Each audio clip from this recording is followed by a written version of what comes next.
Monopólios, oligopólios e cartéis são arranjos de empresas altamente prejudiciais aos consumidores e à população em geral. Os malvados empresários se reúnem para cobrar preços altos e forçar serviços ruins para os consumidores. Sem o governo, quem vai nos proteger desses empresários malvadões?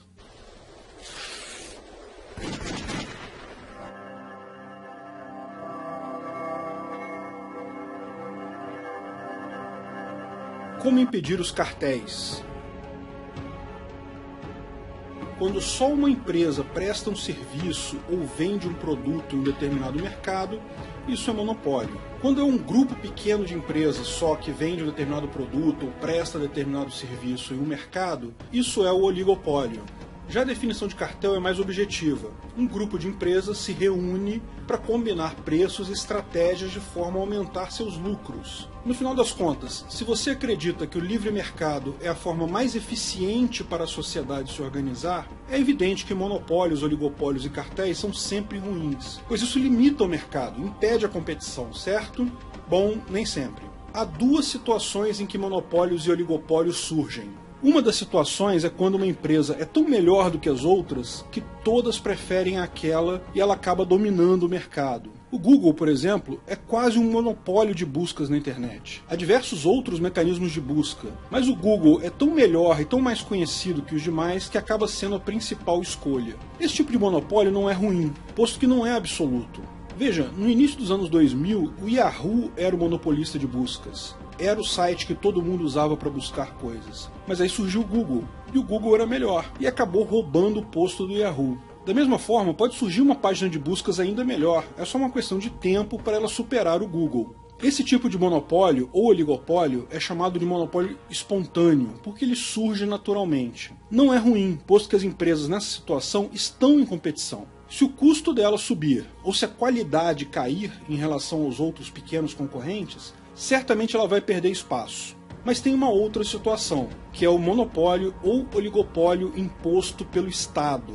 O Estado, por meio de leis, reprime com violência física ou roubo de dinheiro outras empresas que queiram operar naquele mercado. Por exemplo, se eu começar a emprestar dinheiro a juros, de forma totalmente voluntária, eu posso ser enquadrado no crime de agiotagem. Por que isso é crime? O ato é totalmente voluntário, quem pega dinheiro emprestado só está precisando e disposto a aceitar as minhas condições de empréstimo. Tá ok, eu concordo que usar a violência física para cobrar o dinheiro ao final fere o PNA. Como já explicamos, eu não posso fazer um contrato que me autoriza a quebrar suas pernas se você não pagar. O PNA vale em todos os lugares. Mas o errado nesse caso é a violência, não é o fato de eu emprestar dinheiro. Uma coisa não necessariamente implica a outra. Eu posso emprestar dinheiro e cobrar de forma civilizada. Trata-se de fato de um oligopólio dos bancos garantido pelo governo, que impõe regulamentações tão absurdas que a operação desse tipo de empresa se torna impossível. Esse é o tipo ruim de oligopólio ou monopólio, porque efetivamente cria uma proteção artificial à empresa. A empresa pode subir seus preços ou cair sua qualidade porque outras empresas estão legalmente impedidas de concorrer para tomar o seu lugar. E o governo adora esse tipo de monopólio, a começar pelo próprio governo, que já se impõe como um monopólio, não admitindo nenhum outro governo na mesma área. A maior parte dos monopólios ou oligopólios governamentais é garantido via regulamentações. O governo caga regras em um mercado de forma que só os seus amigos consigam vender produtos. A desculpa é sempre a proteção do consumidor, e o resultado é sempre empresas relapsas e caras que exploram o consumidor sem dó. Removam todas as regulamentações de todos os mercados. Organizações privadas de certificação são muito mais efetivas em fiscalizar e controlar mercados, sem regulamentações compulsórias. Mas além disso, o governo usa uma outra desculpa para criar seus monopólios, e nesse caso ainda mais rígidos. O governo chama isso de monopólio natural. Diz ele que não faria sentido ter dois conjuntos de poste fornecendo energia na mesma rua. Isso seria economicamente ineficiente. O erro nessa visão é que o mercado é a melhor forma de limitar empresas ineficientes. Deixe o mercado aberto. Quem quiser construir postes na rua, deixa construir. Quantas empresas houver para fornecer energia elétrica, melhor. Se for economicamente inviável, empresas vão falir, mas com o mercado fechado você impede soluções alternativas. Veja, além de duplicar redes, as empresas podem adotar outras medidas, como alugar redes uma da outra, fornecer energia de uma forma alternativa. Não existe absolutamente nenhum monopólio natural, nenhuma justificativa para isso. O que existe é o governo protegendo indústrias amigas usando uma desculpa esfarrapada. Mas e o monopólio de recursos? E se uma empresa comprar todas as minas de um determinado metal no mundo? Sei lá, todas as minas de nióbio. Isso não seria um monopólio? Sim, claro, mas seria um monopólio espontâneo, portanto do tipo bom, portanto que não é garantido pela força. Como assim? Mas se eu quiser comprar o nióbio, eu vou ter que comprar daquela empresa ao preço que ela colocar. Veja, não é bem assim que funciona. Existe nióbio em vários lugares do mundo. Hoje, as minas de nióbio que existem são em lugares com concentração muito alta, porque o custo de extrair é mais baixo nesses lugares. Mas se a empresa que monopoliza esses recursos começar a aumentar o preço, isso torna viável outras minas no mundo com uma concentração menor. O mercado continua atuando nesse caso.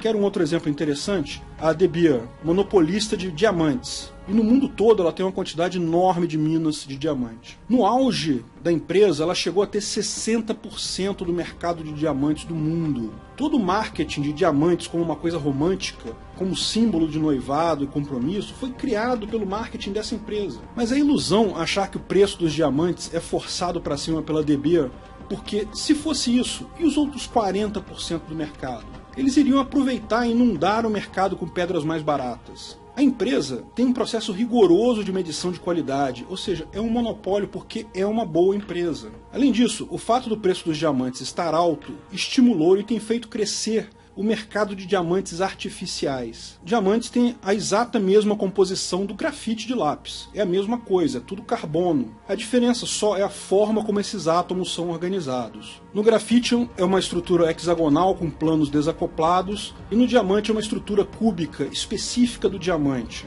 Na década de 1950, a General Electric produziu pela primeira vez diamantes artificiais. Era uma prensa enorme que comprimia grafite absurdamente, elevava a temperatura e produzia-se pequenos diamantes. Mas eles eram muito pequenos e úteis apenas para aplicações industriais como brocas e serras, na forma de um pó que é colado na ferramenta. Na década de 1990, com o fim da União Soviética, alguns russos começaram a fazer grandes diamantes artificiais. Pesquisaram com máquinas de um laboratório lá e criaram diamantes grandes pela primeira vez, artificiais. Mas só no ano 2000, a primeira fábrica de produção de diamantes artificiais foi montada na Flórida, nos Estados Unidos, chama-se Genesis. Esses diamantes são grandes, mas eles têm uma coloração amarela por causa do método de produção. E isso causou uma revolução no mercado. Veja, antes as pedras de diamante amarelas e laranjas eram super caras porque eram muito raras. Hoje o preço caiu sensivelmente porque se tornou muito barato ter pedras de diamante amarelas. Em 2008 surgiu uma outra empresa em Boston chamada Apollo Diamond.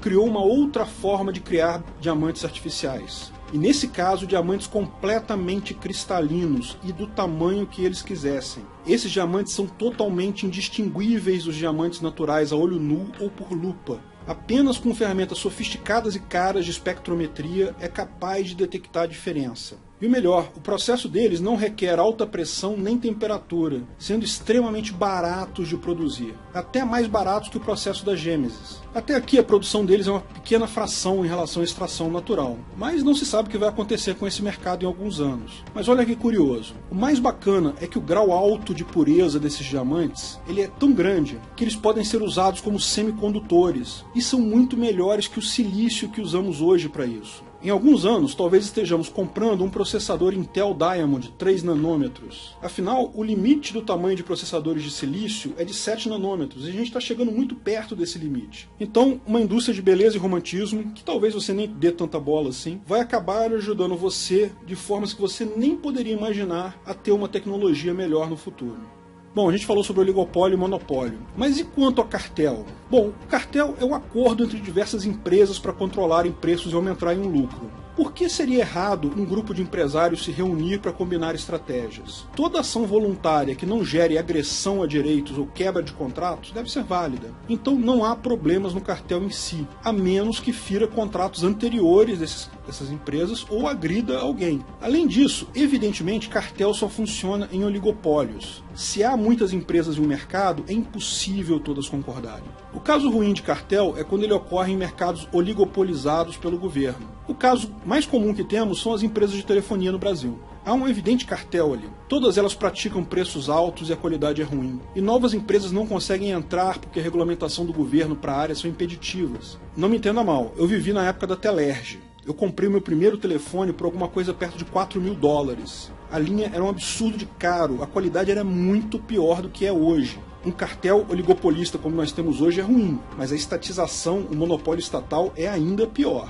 Vamos ver alguns outros termos para a gente deixar claro nesse nosso esquema. O trust é quando as empresas da área compram competidoras para manter um monopólio ou um oligopólio. A GVT começou a se destacar e foi comprada pela Vivo. Isso ocorre no monopólio estatal porque a entrada de novas empresas na área é lenta e rara. As regulamentações e custos são altos. Num monopólio espontâneo, tantas empresas poderiam entrar que seria impossível praticar trust para manter o oligopólio. É evidente que uma empresa oligopolista tem um custo ao adquirir outra, e só vai recuperar esse dinheiro com um lucro mais adiante. Se todo dia surge uma nova empresa, ela tem que comprar uma empresa todo dia, ela nunca vai poder recuperar esse investimento. Um outro termo que surge é o dumping, que é uma coisa equivalente ao trust, só que ataca de uma forma diferente. Vamos imaginar que o dono da GVT não quisesse vender sua empresa para Vivo. O cartel oligopolista poderia, durante um tempo, jogar os preços dos serviços lá no chão, de forma que a GVT perderia clientes e iria à falência.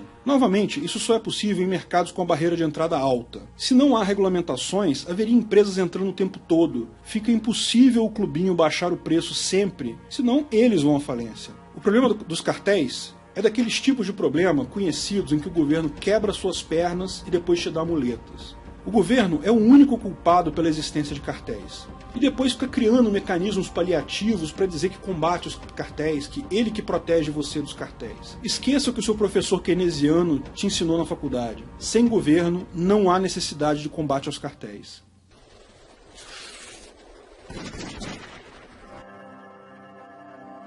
Obrigado. Se você gostou do vídeo, curta e compartilhe à vontade. Divulgue sempre que puder o libertarianismo.